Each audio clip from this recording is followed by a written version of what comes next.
మనకి ప్రాణం పోసిన భగవంతుడు ప్రాణాపాయ స్థితిలో ఉన్న మరొకరికి ప్రాణమిచ్చే అవకాశాన్ని మనకిచ్చాడు. అదే రక్తదానం.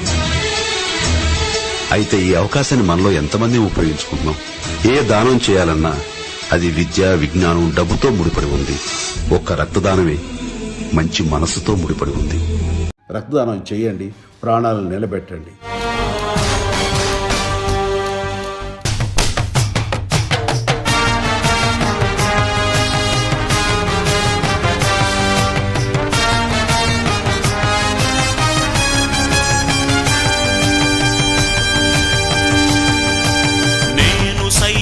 ప్రపంచాగ్నికి సమిధనొక్కటి